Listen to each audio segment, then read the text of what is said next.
Iniciamos esta tarde, con la ayuda del Señor, nuestros retiros de este año y durante el cual vamos a meditar sobre la esperanza, sobre esta virtud teologal fundamental en la vida cristiana.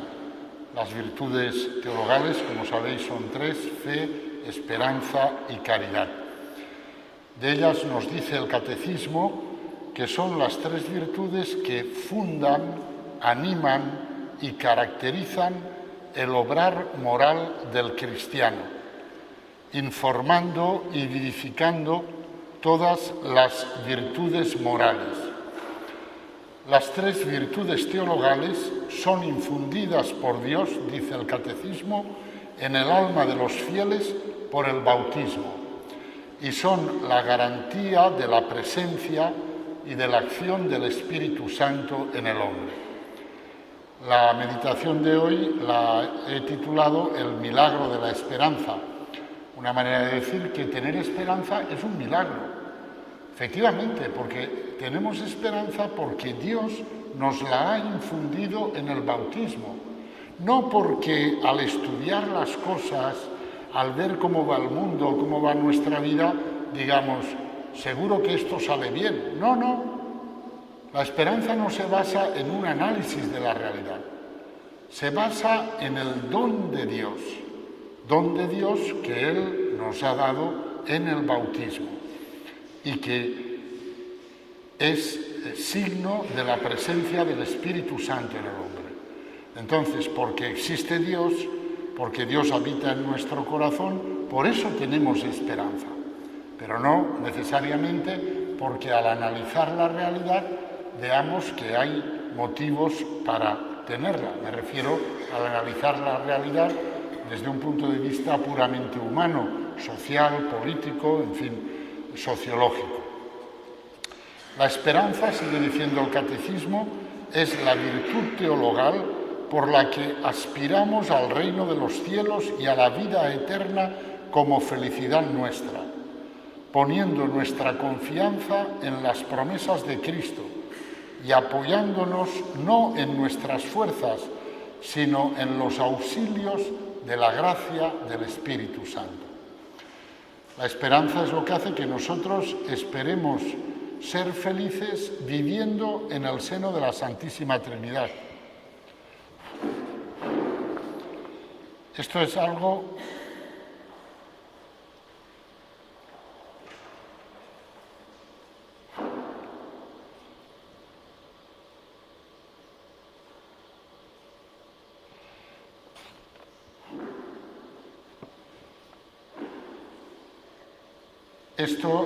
que rebasa con mucho lo que cualquier hombre puede pensar.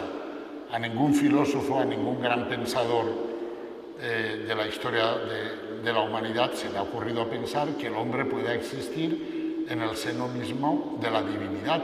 Eso es algo que, si alguien lo hubiera dicho, habría parecido una locura. Sin embargo, lo que nosotros esperamos es eso. Y lo esperamos porque Dios nos lo ha prometido, porque es Él quien ha tomado la iniciativa de decirnos que hemos sido creados para eso y que nuestra verdadera felicidad y felicidad total la alcanzaremos cuando existamos con Él cara a cara. La virtud de la esperanza, sigue diciendo el Catecismo, corresponde al anhelo de felicidad puesto por Dios en el corazón de todo hombre. Hablamos de la esperanza porque deseamos la felicidad y porque no podemos dejar de desearla. La virtud de la esperanza asume las esperanzas que inspiran las actividades de los hombres. Claro, los hombres en nuestro actuar tenemos esperanzas. El estudiante tiene esperanza de terminar la carrera, el opositor tiene esperanza de sacar la oposición, el trabajador tiene esperanza de mejorar en su trabajo. Nuestra vida está tejida por muchas esperanzas.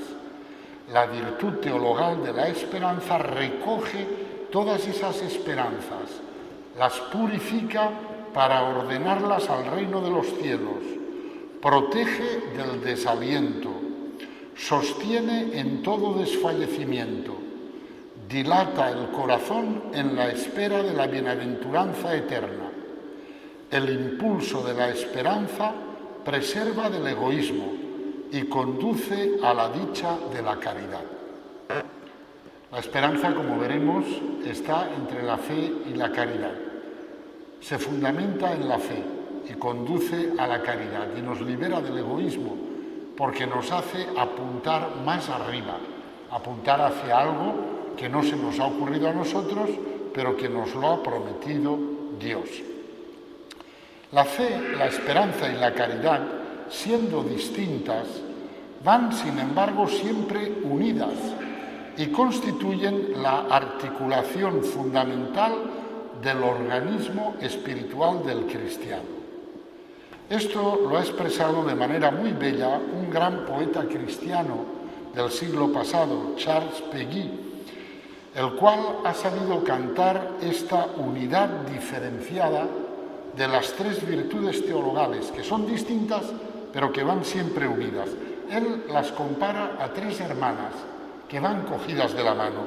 Os voy a leer un fragmento de este gran poeta cristiano. La poesía que os voy a leer, que es una poesía que no rima, es una poesía, es una prosa poética, en ella Péguy simula que es Dios quien está hablando.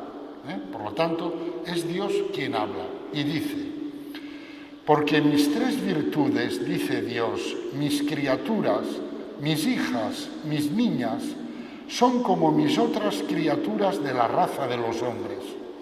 La fe es una esposa fiel, la caridad es una madre ardiente, toda corazón, o quizá es una hermana mayor que es como una madre.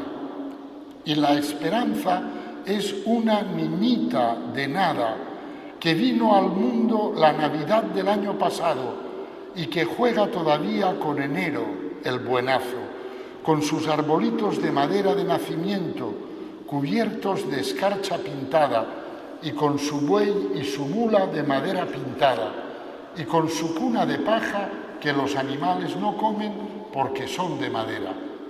Pero, sin embargo, esta niñita esperanza es la que atravesará los mundos.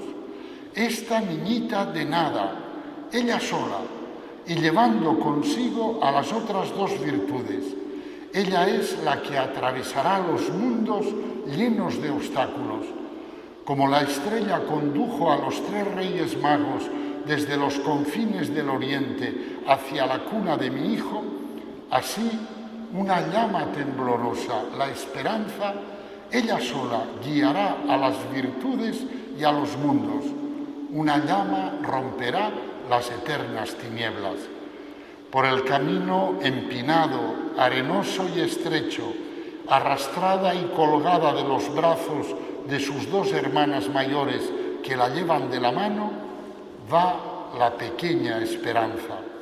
Y en medio de sus dos hermanas mayores da la sensación de dejarse arrastrar como un niño que no tuviera fuerza para caminar.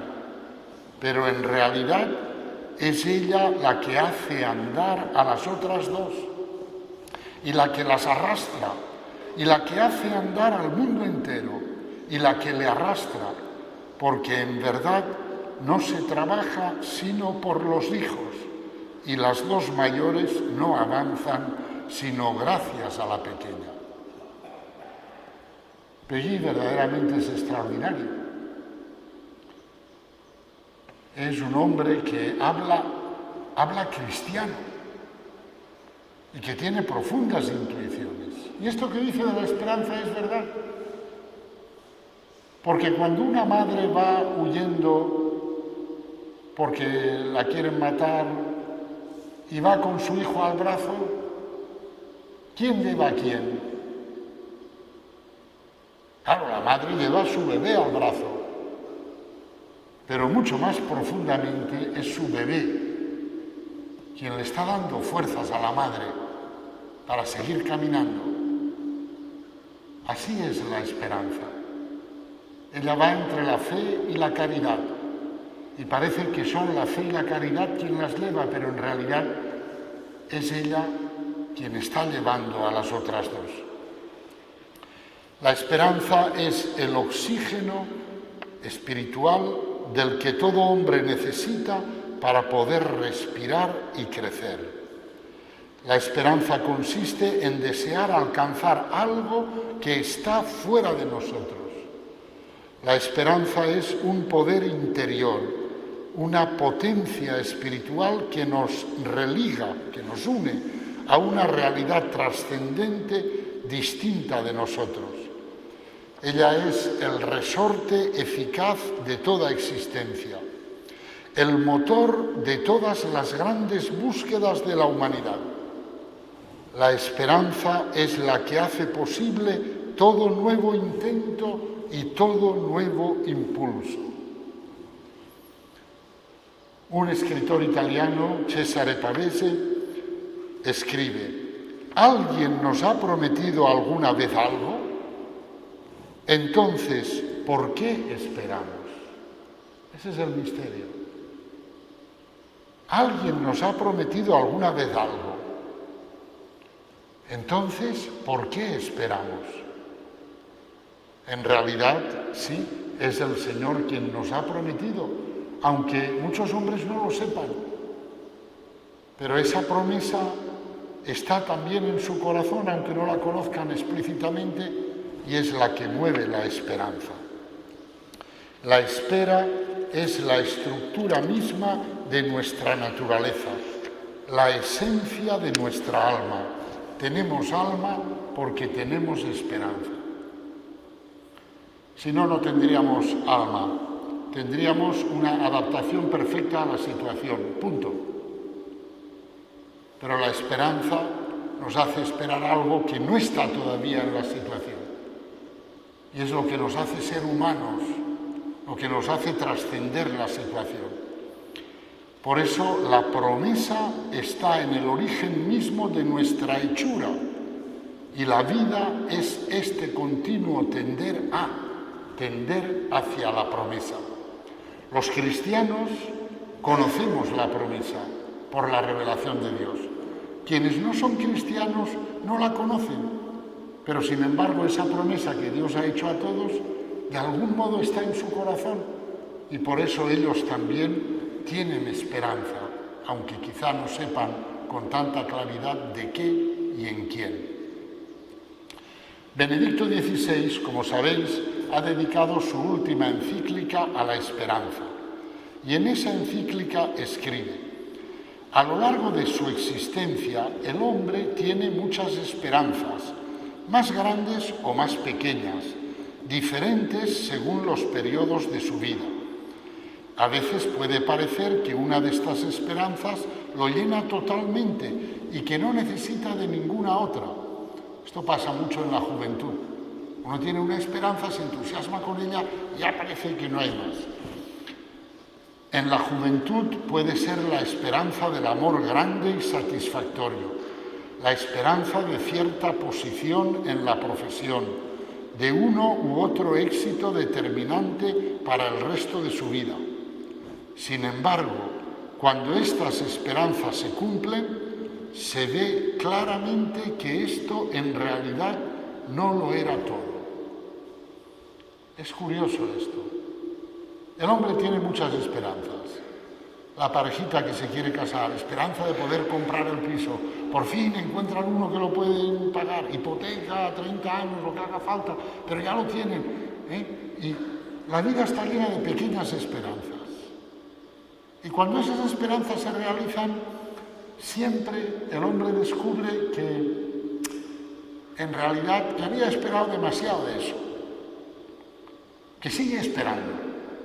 Y a lo mejor no sabe lo que, pero sigue esperando. Está claro que el hombre, sigue diciendo el Papa, necesita una esperanza que vaya más allá.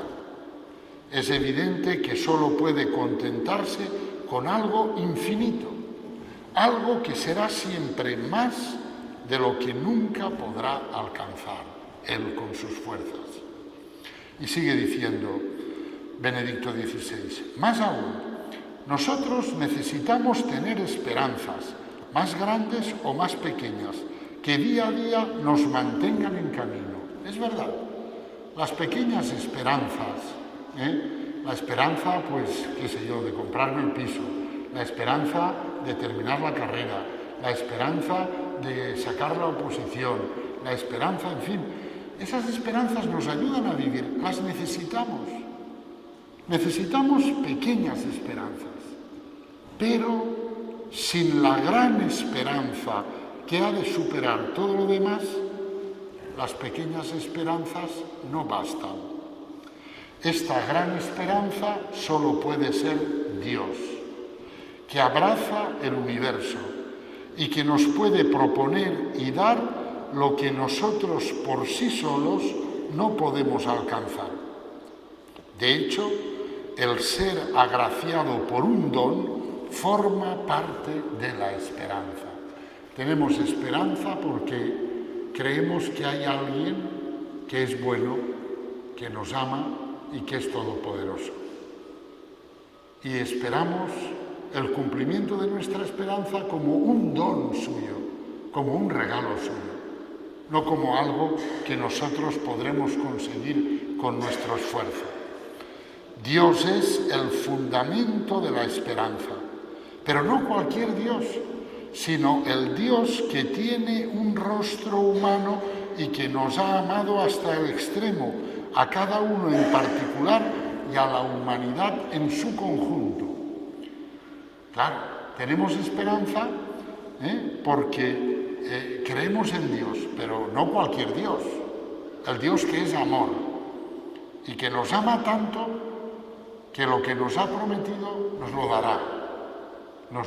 San Juan de la Cruz dice una palabra que le gustaba mucho también a Santa Teresita, y otros santos también han sido muy sensibles a esa palabra: nunca podemos esperar demasiado de Dios. Nunca nos pasará esa cosa de decir, he esperado de Dios demasiado y no me ha dado todo lo que esperaba. Y San Juan de la Cruz dice, nunca podemos esperar en exceso de Dios.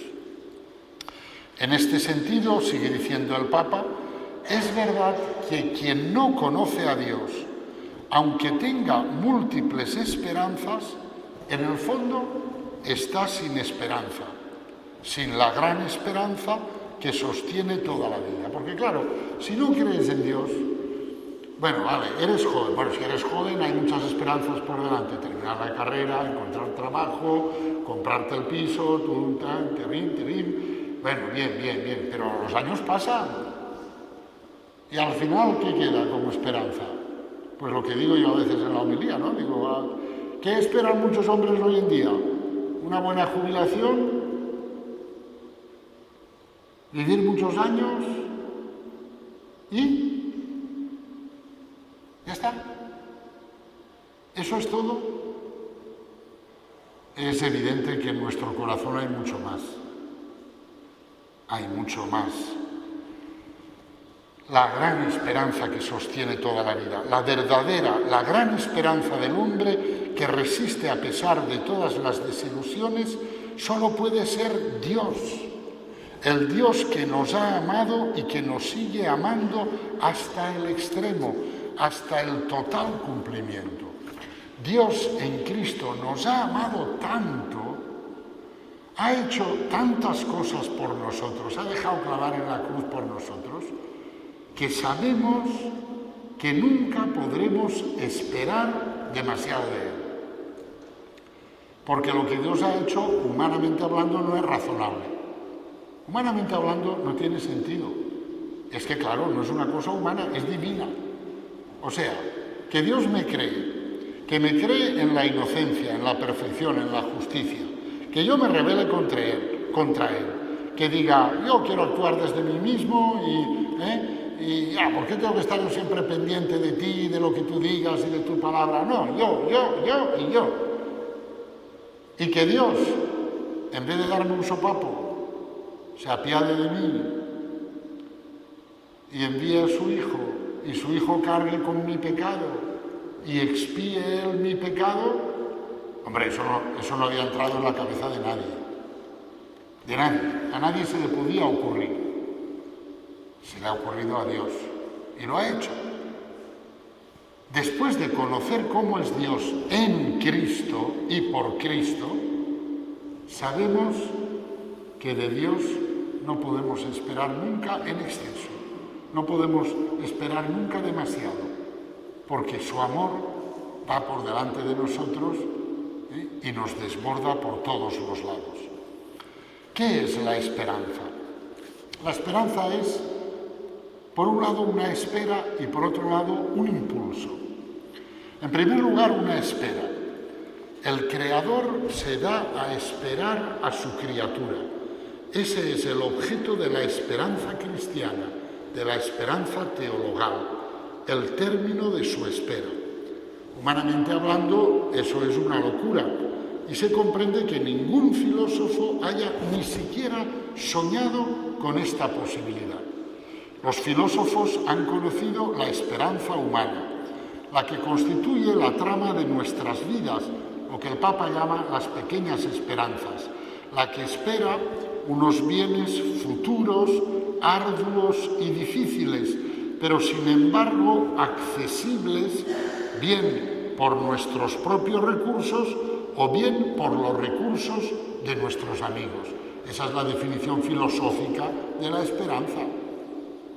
Los filósofos, cuando pensaban en la esperanza, pensaban eso, Esperamos unos bienes que no tenemos, son futuros, que son difíciles de conseguir, arduos y difíciles, pero que a pesar de eso son accesibles, a través de nuestro esfuerzo, de nuestros recursos o a través de nuestros amigos que nos pueden facilitar el acceso a esos bienes. Ahí se para la filosofía. Sin embargo, la fe va más lejos.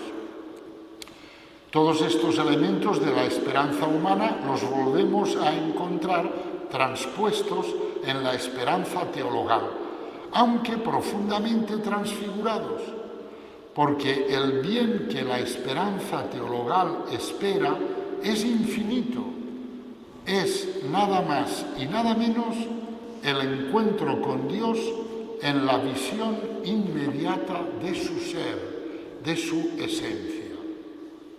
Eso ningún filósofo había pensado que fuera posible.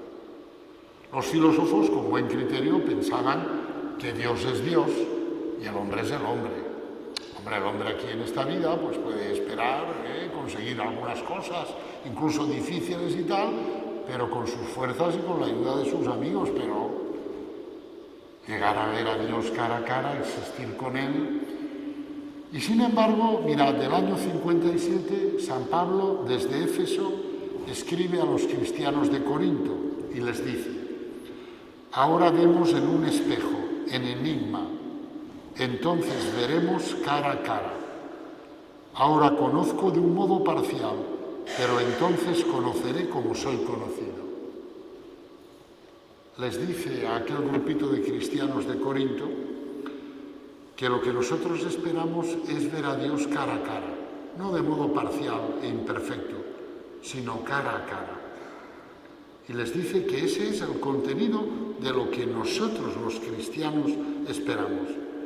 Unos años más tarde, San Juan, a final del siglo I, también desde Éfeso, escribe: queridos, ahora somos hijos de Dios y aún no se ha manifestado todavía lo que seremos. Sabemos que cuando se manifieste seremos semejantes a Él, porque le veremos tal cual es. Le veremos tal cual es.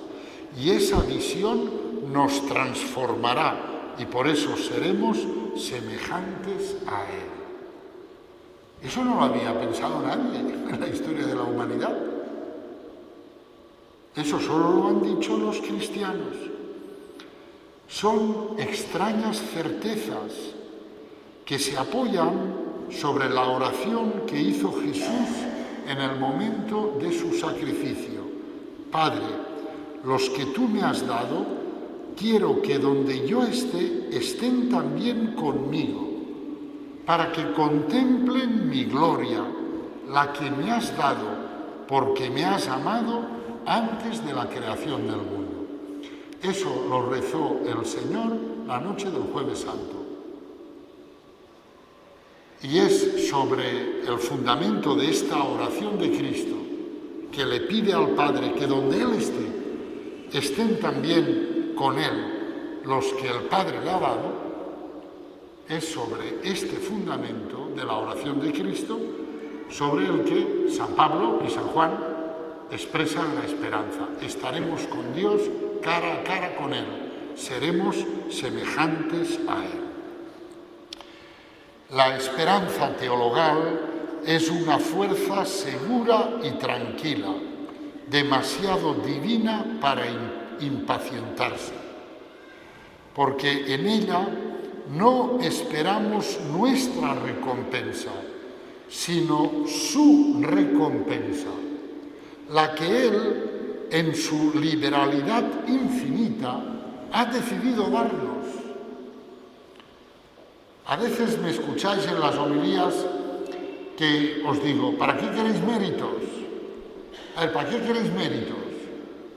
Siempre os digo, más vale que le digáis al Señor, dame lo que tú quieras, porque os dará más de lo que merecen vuestros méritos. Por eso, dice el cardenal Journet, esto que os he leído, en la esperanza no esperamos nuestra recompensa, o sea, la que nosotros podamos merecer por nuestras buenas obras. Uno hace buenas obras, merece una recompensa, evidentemente. Hace un pecado, merece también un castigo. Pero, es decir, la esperanza no es esperanza de que Dios me dé lo que yo me merezco. Eso es demasiado poco. La esperanza es esperanza de que Dios me dé lo que Él, que es amor, ha decidido darme. Y Él ha decidido darme algo que va mucho más allá de mis méritos. Santa Teresita, poco antes de morir, una de las frases que dijo es: si hubiera buscado méritos, habría perdido toda mi esperanza. Porque Santa Teresita, además de santa, era muy inteligente, era muy lista y se daba perfectamente cuenta de las cosas y ella decía, pero vamos a ver, ¿yo qué puedo merecer? Pues en fin, pues puedo merecer lo que pueda merecer, pero yo espero mucho más. Mi esperanza no es que Dios me dé lo que yo me merezco. Mi esperanza es estar con Jesús ante el Padre y el Espíritu Santo. Por tanto, claro, la esperanza es esto. No esperamos lo que nos merecemos. Esperamos mucho más. Esperamos lo que Él, que es amor, ha decidido darnos. El Señor ya se lo dijo a Abraham. Ya en el capítulo 15 del Génesis, el Señor le dijo a Abraham, tu recompensa será muy grande, muy grande. Algo que tú ni te imaginas. Cuenta las estrellas si puedes. Más numerosa será tu recompensa, tu descendencia. Y la recompensa que te daré será muy grande. Dios hace las cosas a lo grande. Dios no es un señor ahí que dice, a ver, ¿tú qué has hecho? 15, vale, 15 para ti. ¿Tú qué has hecho? 30 para ti. No, hombre, no. Dios va mucho más allá de la estricta justicia, porque es amor, porque es misericordia. Esperar para nosotros no significa esperar algo de Dios, sino esperar a Dios mismo. Este es el punto. Y claro, ¿hay algún hombre que se pueda merecer a Dios mismo? Hombre, a Dios mismo no. Por muy bueno que haya sido ese hombre. Por muy bueno que haya sido ese hombre. Y sin embargo, el objeto de nuestra esperanza es Dios mismo. Cuando se nos muere un ser querido decimos, "Ay, si hay una persona buena que se merece el cielo, es esta persona porque ha sido muy buena, porque tal". Bueno, vamos a ver. Eso es porque nos imaginamos el cielo, pues, no sé yo, como una urbanización muy bien hecha, muy bonita, muy arregladita, ¿no? Donde se está muy bien. Pero es que el cielo es mucho más que eso. El cielo es Dios mismo, es vivir en el seno de la Santísima Trinidad. Y eso no se lo ha merecido nadie en esta vida. Merecérselo, nadie. El chaletito sí, el chaletito en buenas condiciones y tal, con todas las comodidades, eso sí. Pero vivir en el seno de la Trinidad, hombre, por favor. Y sin embargo, eso es lo que esperamos. San Agustín, comentando el Salmo 39, dice: «Sea tu esperanza el Señor tu Dios. No esperes cosa alguna del Señor tu Dios, sino que el mismo Señor sea tu esperanza». ¿Veis? Aquí hay un cristiano de verdad, San Agustín. Dice: no esperes cosa alguna del Señor tu Dios. No vayas ahí esperando, ay Señor, dame esto, dame lo otro, tal cual. Espera que el Señor mismo sea tu esperanza. Muchos esperan de Dios algo diferente de Él, sigue diciendo San Agustín. O sea, muchos esperan de Dios algo diferente de Él, el chaletito que digo yo, el chaletito en el cielo, ¿no? Dice, pero tú busca al mismo Dios, olvidando todo lo demás, acuérdate de Él, dejando todo atrás, corre hacia Él, Él será tu amor. Él será tu recompensa. Eso es lo que esperamos. Y en un sermón dice, ¿cuál es entonces el objeto de nuestra esperanza, por el cual una vez presente, entrando como realidad, cesaría la esperanza? ¿Cuál es? ¿Es la tierra? No. ¿Algo que deriva de la tierra, como el oro, la plata, el árbol, la mies, el agua? Ninguna de estas cosas. Algo que vuela en el espacio, el alma lo rechaza. ¿Es tal vez el cielo tan bello y adornado de astros luminosos? ¿De estas cosas visibles que hay de hecho más deleitable, más bello? Pues tampoco es eso. Entonces, ¿qué es?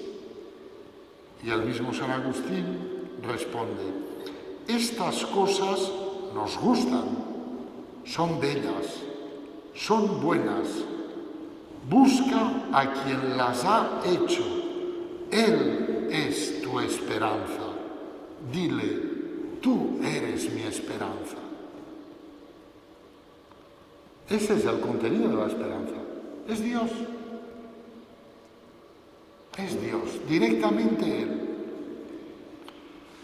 Más tarde, en el siglo XII o XIII, un monje, un cisterciense, Guillermo de Saint-Thierry, escribió, la contemplación de tus bienes, referido a Dios, es ciertamente un dulce consuelo. Claro, contemplamos los bienes del Señor,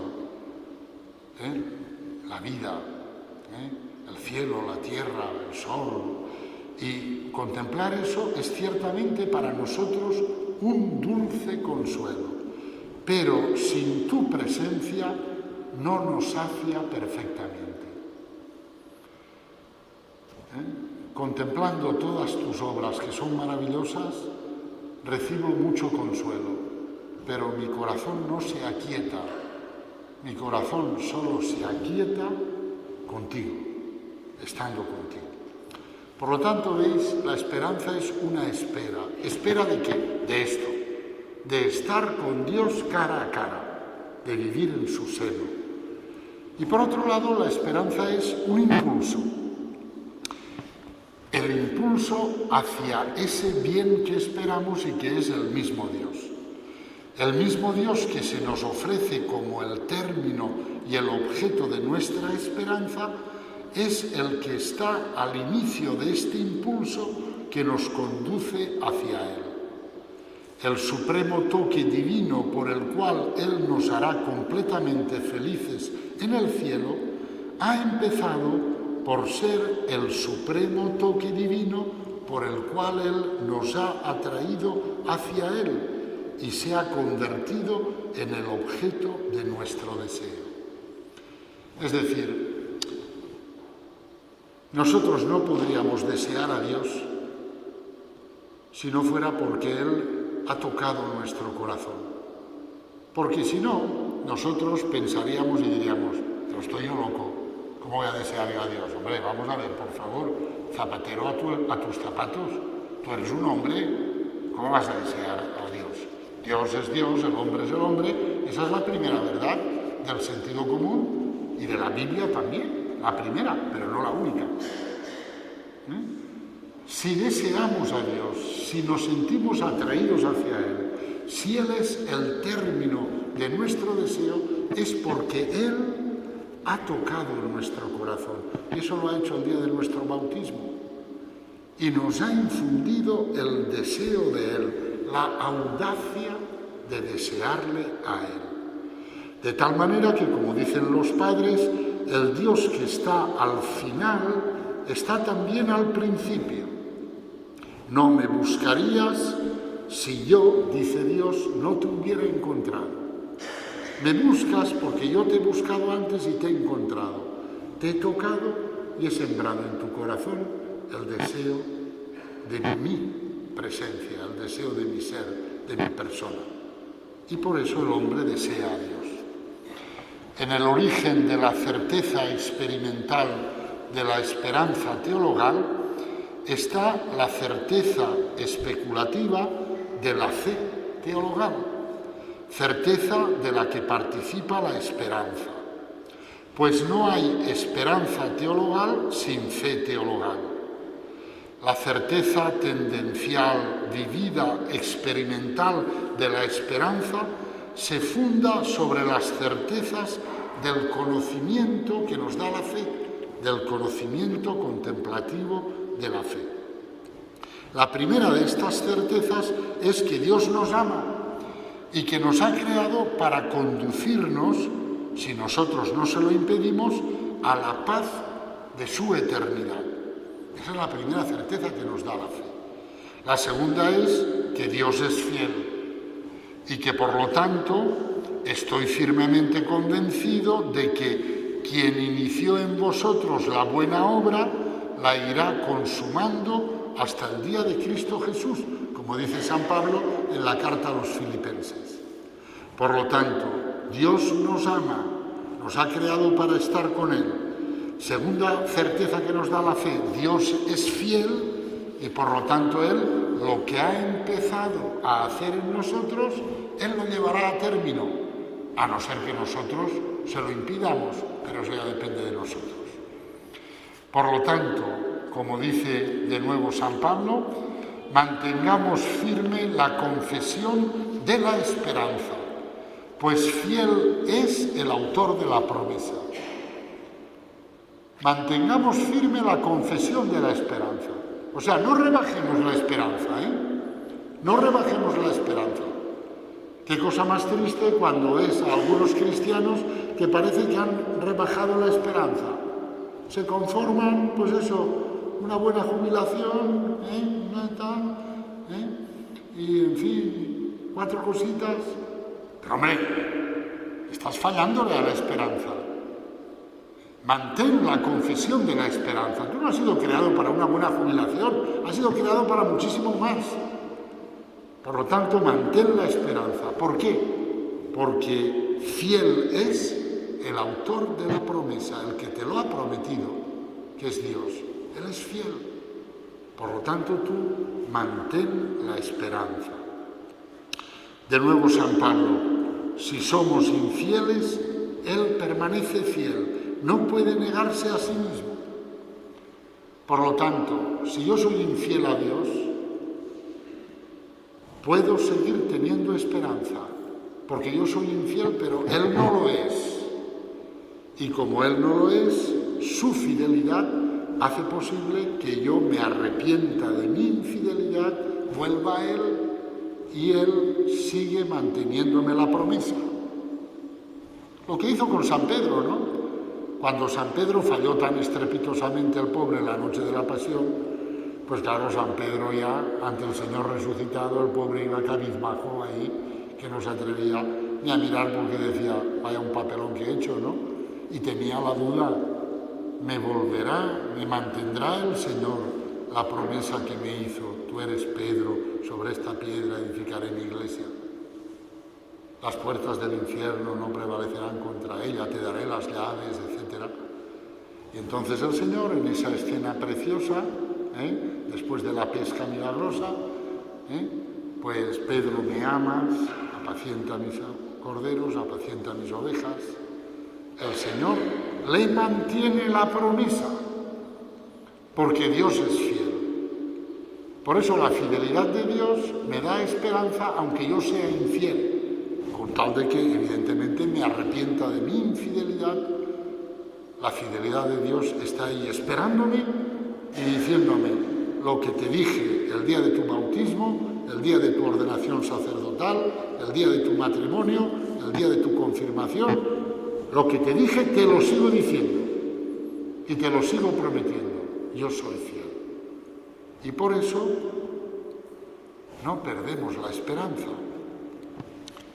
Dios no miente. Con la esperanza de vida eterna prometida desde toda la eternidad por Dios que no miente, vuelve a decir San Pablo en la carta a Tito. Por eso la esperanza se ha simbolizado con el ancla. Los primeros cristianos, sabéis que en el arte de las catacumbas, en fin, aquellos primeros signos que pintaron los cristianos, ¿no? O que grabaron en la piedra los cristianos, uno de los primeros motivos que esculpieron fue el ancla. Y el ancla simboliza la esperanza.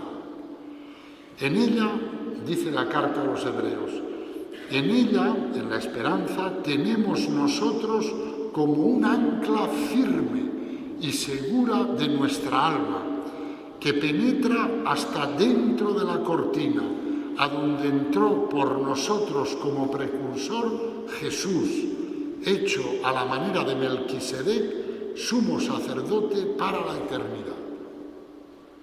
Nosotros estamos aquí en la tierra, y entre la tierra y la eternidad hay como una cortina, ¿no? No vemos la eternidad. Pero la esperanza es como el ancla, que estando aquí tiras el ancla y va más allá de la cortina y se engancha en la eternidad, en el ser de Dios. Y nos da a nosotros, que todavía estamos aquí, la certeza de que llegaremos allí. Lo que es el ancla arrojada en el puerto para el marinero es la esperanza para el cristiano. Ella penetra más allá del velo del tiempo hasta el puerto de la eternidad.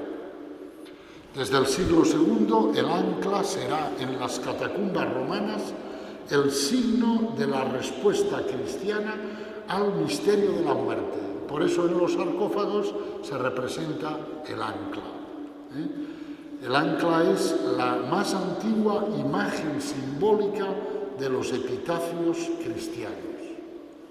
Además, el ancla puede ser también arrojada en plena mar para inmovilizar el navío. Cuando hay una tormenta, pues también puede ser arrojada el ancla, no solo en el puerto, sino en la tormenta, para inmovilizar el navío. Así, Santo Tomás de Aquino afirma que en el océano del mundo la esperanza inmoviliza el alma en Dios. Esto es muy interesante, ¿no? El hombre de esperanza, en medio de las refriegas del mundo, está como anclado en un océano de paz.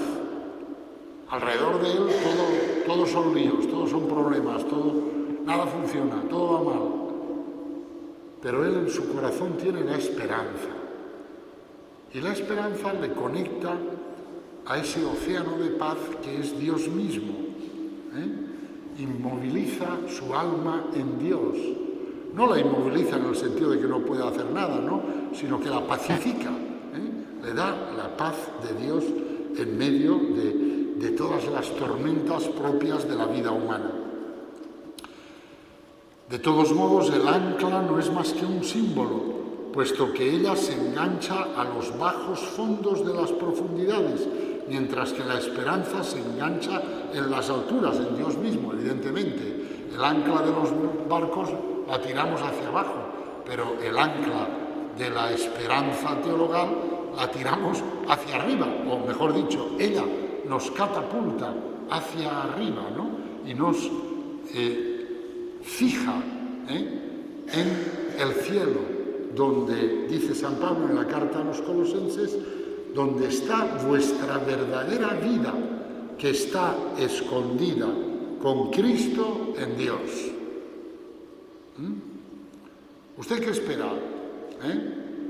Y uno dice, pues yo espero que concedan las próximas Olimpiadas para mi ciudad. Estupendo, ¿no? ¿Y usted qué espera? Pues yo espero curarme de esta enfermedad. ¿Y usted qué espera? Pequeñas esperanzas, ¿no? Pero tú, en fondo, ¿qué esperas? El cristiano, en el fondo, ¿qué espera? Espera a Dios. Espera que su verdadera vida, que está escondida con Cristo en Dios, se manifieste y se apodere de él, lo cual ocurrirá pasado ese túnel o esa puerta incómoda de la muerte. Pero eso es lo que espera la esperanza. En realidad, como observa Santo Tomás, en esta vida no hay nada en lo que el alma pueda establecerse, en signo de lo cual la paloma que soltó Noé, no teniendo dónde posarse, volvió al arca. Por eso se dice que la esperanza va más allá del cielo. Esta imagen que Santo Tomás comenta es como diciendo, dice, el alma vuela y vuela y no tiene dónde posarse. Dice, es como la paloma que suelta Noé después del diluvio para ver si la tierra está seca. No tiene dónde posarse y vuelve al arca. Pues bueno, pues al alma le pasa lo mismo, que su esperanza profunda no la puede poner en nada de este mundo. No puede posarse en nada de este mundo. Su esperanza profunda. Sí, las pequeñas esperanzas, pero la esperanza profunda no. Y entonces, pues la pone más allá, la pone en Dios. Yo me acuerdo de San Juan Bosco, cuando era ya anciano y ya caminaba con dificultad, ¿no? Y ya, pues en fin, ya todas las cosas las hacía allí en el oratorio, no las hacía él, las hacían sus hijos espirituales, los salesianos, eran los que llevaban todo, ¿no? Pero él estaba allí y caminaba con un bastón, con dificultad, ¿no? Y de él cuenta la anécdota que un día alguien que se tropezó con él le dijo, ¿dónde, don Bosco, dónde va? ¿Dónde va? Pobre allí con el bastón y tal. Y la respuesta de San Juan Bosco, vado in paradiso, voy al cielo. ¿Dónde va? Voy al cielo. Pues en el fondo, eso es lo que tenemos que decir todos nosotros. ¿Dónde vas? Vas al cielo. Aquí estoy, esperando que me toque la lotería, pues esperando la gloriosa venida de nuestro Señor y Salvador Jesucristo. Porque ese es el objeto de nuestra esperanza, de la esperanza teologal, de la gran esperanza. La esperanza es como un milagro inesperado, porque ella encierra una especial dificultad, como expresó de nuevo bellamente este poeta francés y sobre todo cristiano Charles Péguy. Os leo otro fragmento. Dice, pero la esperanza, dice Dios, esto sí que me extraña hasta a mí mismo. Esto sí que es algo verdaderamente extraño, que estos pobres hijos vean cómo marchan hoy las cosas y que crean que mañana irá todo mejor. Esto sí que es asombroso y es con mucho la mayor maravilla de nuestra gracia. Yo mismo estoy asombrado de ellos. Allí pone en boca de Dios estas palabras. Dice, que estos hijos míos vean cómo van las cosas, que van de mal en peor, ¿no? Y que sigan pensando que mañana esto se arreglará, que irá mejor, etc. Dice Dios, yo mismo me maravillo de eso y veo que esa es la mayor maravilla de nuestra gracia, porque es un milagro, y es un milagro. Qué verdad es que la esperanza no es evidente por sí misma, es verdad. Para esperar es necesario haber recibido una gran gracia, una gran gracia. Pero ¿qué gracia? ¿Cuál es la gran gracia, la mayor gracia que todos nosotros hemos recibido? El encuentro con Cristo. La mayor gracia que hemos recibido es Cristo, es encontrarnos con Él. El encuentro con su presencia, que ha hecho saltar nuestro corazón al percibir que nos miraban con una ternura como nunca antes nos había sucedido. Eso es lo que le pasó a la samaritana. Eso es lo que le pasó a María Magdalena. Eso es lo que le pasó a Andrés, que después de estar unas pocas horas con él, una tarde, volvió y dijo a su hermano Pedro, hemos encontrado al Mesías. Esa es la gran gracia que hemos recibido y que es la que fundamenta la esperanza. Que nos abrazaban como jamás habíamos soñado, que nos perdonaban como nadie podía imaginar.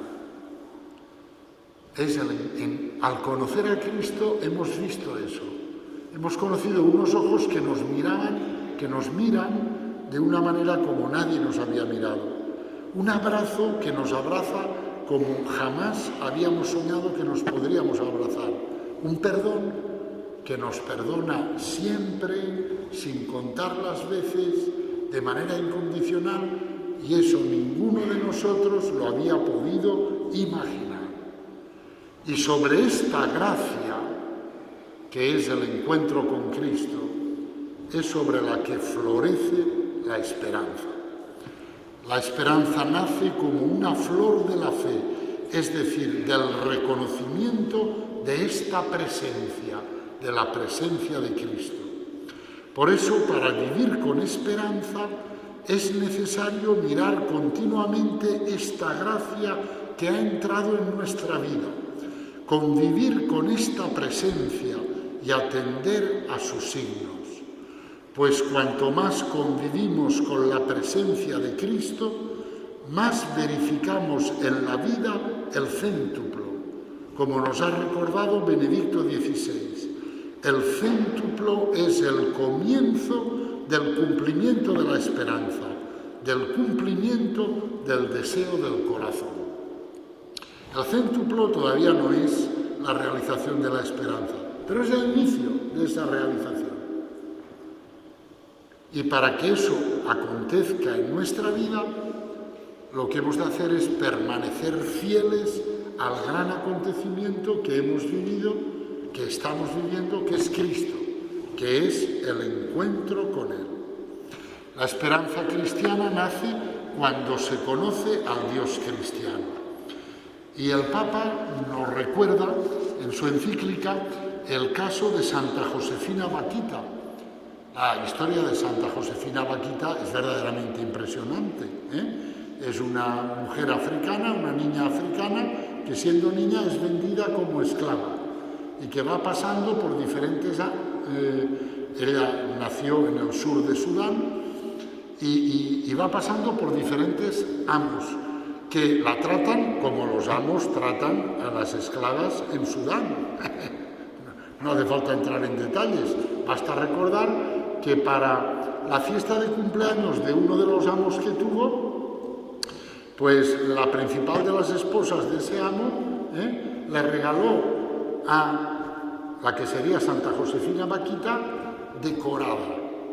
La decoración consistió en hacerle más de 100 incisiones en su cuerpo, con cuchilla y sal, porque así se las gastan. Bien, pues esta mujer, vendida de amo en amo, al final cayó en manos de un italiano que se la llevó a Italia. Y allí en Italia conoció el cristianismo, que ya en Sudán no lo conocía, y se bautizó y se hizo cristiano. Y entonces, mirad la experiencia que ella cuenta, ¿no? Y que el Papa retoma ahí. El Papa dice: Josefina Bakhita, tras conocer a diferentes dueños en su experiencia de la esclavitud, llegó a conocer a un dueño totalmente diferente, Cristo. Hasta aquel momento solo había conocido dueños que la despreciaban y maltrataban o, en el mejor de los casos, la consideraban una esclava útil. Ahora, por el contrario, oía decir que había un dueño, con mayúscula, por encima de todos los dueños, el Señor de todos los señores, y que este Señor es bueno, la bondad en persona. Se enteró de que este Señor también la conocía, Dios la conocía, que la había creado también a ella, más aún, que la quería. También ella era amada, y precisamente por el dueño, con mayúscula, supremo, ante el cual todos los demás no son más que míseros siervos. Incluso más, este dueño había afrontado personalmente el destino de ser maltratado y ahora la esperaba a la derecha de Dios Padre. En ese momento tuvo esperanza. No solo la pequeña esperanza de encontrar dueños menos crueles, sino la gran esperanza. Yo soy definitivamente amada, suceda lo que suceda. Este gran amor, con mayúscula, me espera. Por eso mi vida es hermosa. A través del conocimiento de esta esperanza, ella fue redimida. Ya no se sentía esclava, sino hija libre de Dios. Entendió lo que Pablo quería decir cuando recordó a los efesios que antes estaban en el mundo sin esperanza y sin Dios. Sin esperanza porque estaban sin Dios. Claro, esto revolucionó la vida de Santa Josefina. Ella descubrió esto al hacerse cristiana. Y entonces ella se sintió liberada al empezar a pertenecer a ese dueño con mayúscula que era amor y que la había amado tanto como para morir en una cruz por ella. Y a partir de ahí toda su vida cambió. ¿Cuál es el fundamento último de nuestra esperanza? Lo hemos dicho muchas veces, lo repito una vez más. El fundamento último es Dios. Y es el hecho de que Dios es amor, es decir, misericordia, y de que es todopoderoso. Como es todopoderoso y como es amor, Él está dispuesto a vencer todos los obstáculos para que la esperanza se realice en nosotros. La esperanza teologal no debe ser rota por nada, pero hay una tentación que la puede herir, ¿no? Y hay que estar preparados contra esa tentación. Es el recuerdo de nuestros pecados. Dicen que en el momento de la muerte los demonios pues nos tientan recordándonos los pecados, como diciendo, no, pero tú que pues tú te vas a morir y tú has hecho esto, y recordarnos todos los pecados de nuestra vida. Algo de eso le debió de pasar a aquel monje Savonarola en la cercanía de su muerte. él se sintió como tentado, como que su esperanza flaqueaba. Pero sin embargo la esperanza salió victoriosa en él, porque se acordó de que el fundamento de la esperanza es la misericordia divina. Y entonces, poco antes de morir, oró diciendo: Dios, que eres misericordia, quita mi miseria, quita mis pecados, porque ellos son mi suprema miseria. Socorred a este miserable, manifestad en mí vuestra obra, ejerced en mí vuestro obrar. El abismo llama al abismo, el abismo de la miseria llama al abismo de la misericordia, el abismo de los pecados llama al abismo de las gracias, pero el abismo de la misericordia es más grande que el abismo de la miseria. Que el abismo absorba al abismo, que el abismo de la misericordia absorba al abismo de la miseria. Que así sea. En el nombre del Padre, y del Hijo, y del Espíritu Santo. Amén.